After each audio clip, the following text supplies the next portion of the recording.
الحمد لله الذي لم يزل عالما قديرا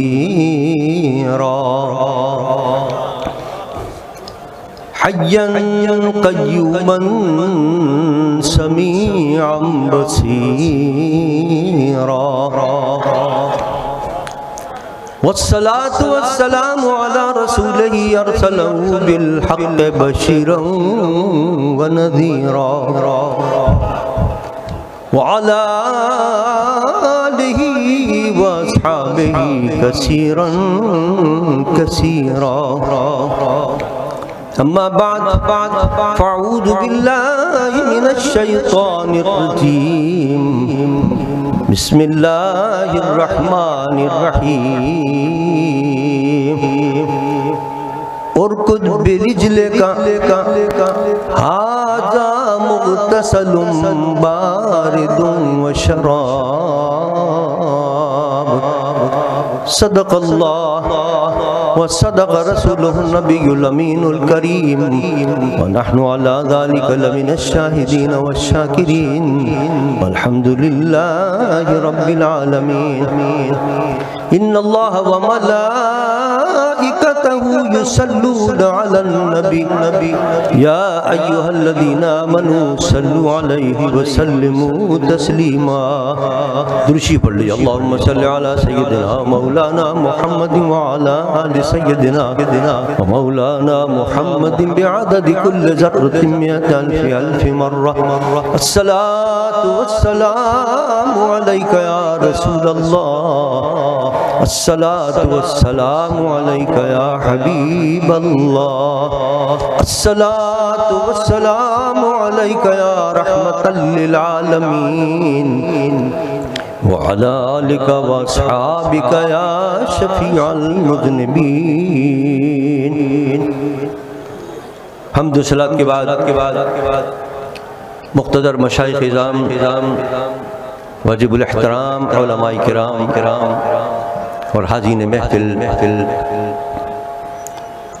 آج ہم اور آپ یہاں اللہ کے ایک مقبول بندے اور اس کے محبوب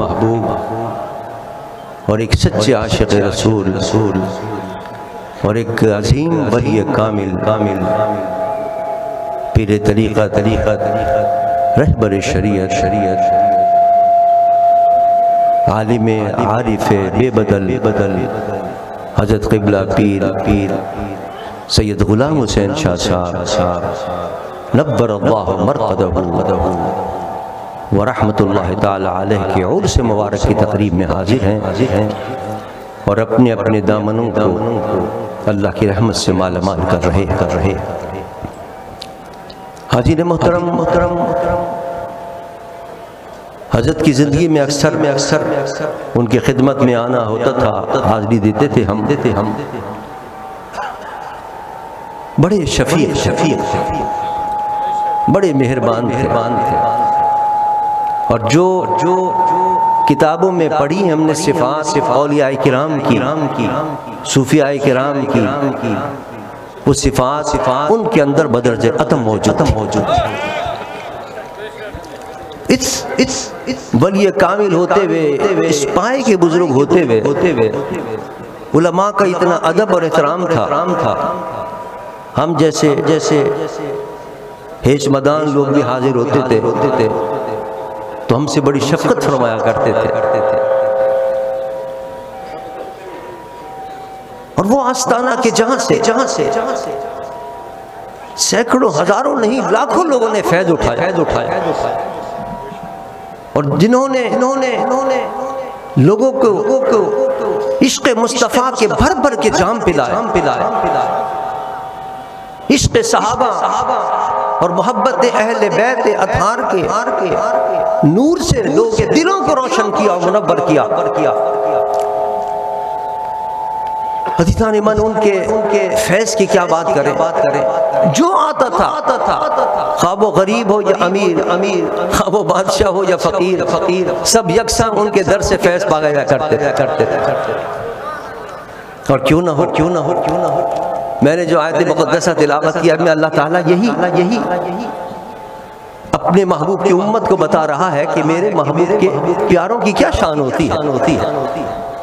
حضرت ایوب علیہ السلام کا بڑا تفصیلی واقعہ ہے، بڑے بڑے علماء موجود ہیں، میں مختصر بات کروں گا، تفصیل نہیں۔ حضرت ایوب علیہ السلام نبی تھے، اللہ نے ان کو بڑا حسن و خوبی سے نوازا تھا، بڑے کمالات سے نوازا تھا، لیکن اللہ اپنے پیاروں کا امتحان بھی لیتا۔ حضرت ایوب کا امتحان شروع ہو گیا، اور امتحان بھی اتنا سخت تھا کہ سب گھر والے جو تھے وہ سب شہید ہو گئے، اور آپ کے بدن کے اوپر پھنسیاں نکل آئیں، آبلے پڑ گئے، سخت تکلیف تھی پورے بدن کے اندر، لیکن زبان پہ صرف اللہ کے شکر،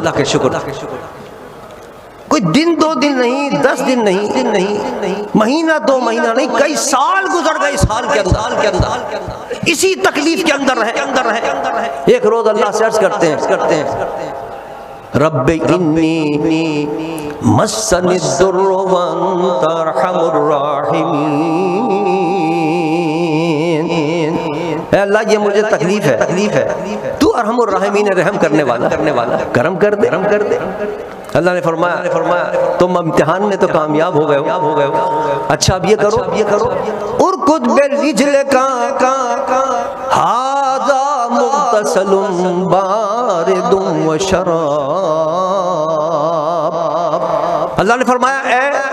ایوب اپنا پیر مارو زمین پر، یہ چشمہ ہوگا جو بڑا ٹھنڈا چشمہ ہوگا، نہانے کے لیے بھی ہے اور پینے کے لیے بھی۔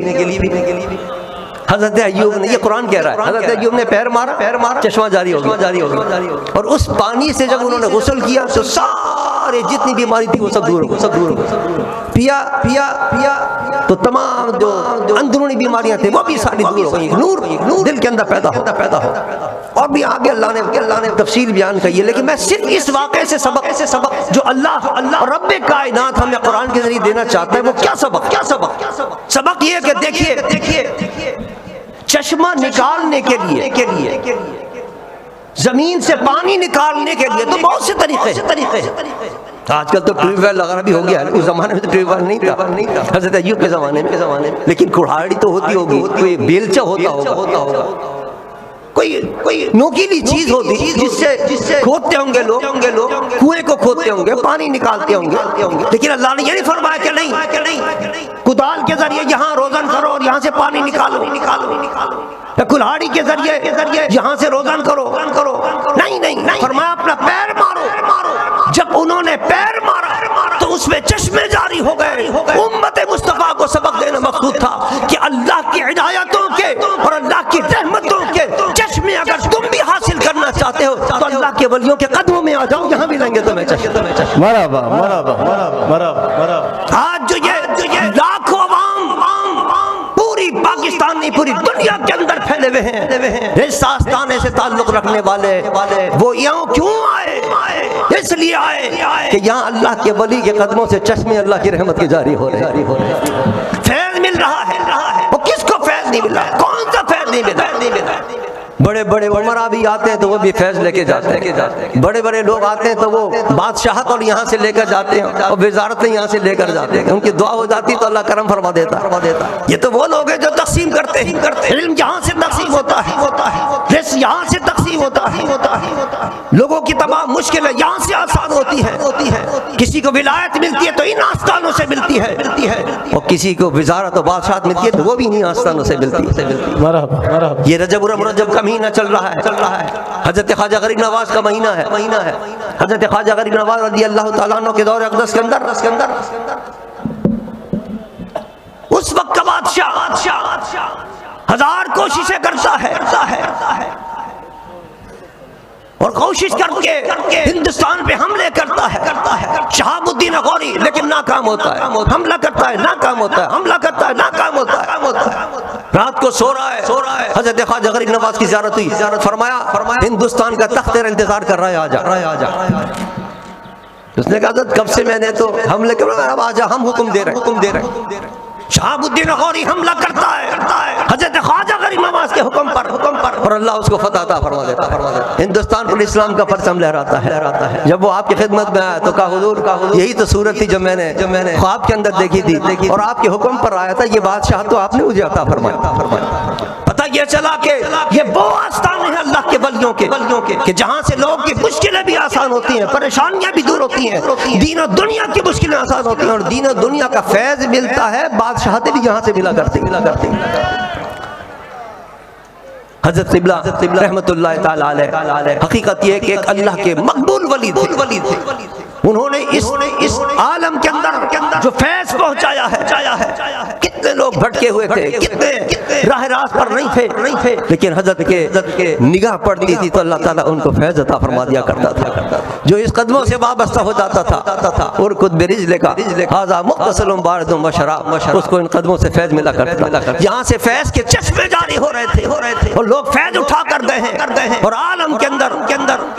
ہزاروں نہیں لاکھوں کی تعداد کے اندر ہیں جن کے قلوب روشن ہیں عشق مصطفیٰ سے اور ان کے دل روشن ہیں اللہ کے ولیوں کی محبت سے، صحابہ کی محبت سے، اہل بیت اطہار کی محبت سے۔ مجھے یقین ہے کہ انشاءاللہ یہ فیض قیامت تک جاری اور ساری رہے۔ وہ اپنی جگہ پر حضرت قبلہ پیر طریقت رہبر شریعت حضرت عارف کامل حضرت عطا اللہ دامت برکاتہم العالیہ کو اپنی جگہ پر چھوڑ کے گئے، وہ ان کا مظہر عتم ہے۔ الحمدللہ اسی طرح فیض پہنچا رہے ہیں جس طرح حضرت خیر پہنچایا کرتے تھے، اور یقین ہے انشاءاللہ یہ فیض قیامت تک جاری رہے گا، یہ آستانہ انشاءاللہ قیامت تک قائم رہے گا۔ اللہ تبارک و تعالیٰ اس آستانے کو سلامت رکھے، پرشاد اور آباد رکھے اور ان کے فیض کو قیامت تک جاری اور ساری رکھے، اور میری حاضری قبول فرمائے۔ وہ شفقت فرمایا کرتے تھے، بڑے کرم فرمایا کرتے تھے، جب بھی حاضر ہوتا تھا تو میرے لیے ضروری تھا کہ آج میں ان کی اس عرس مبارک کی تقریب میں بھی حاضر ہوں۔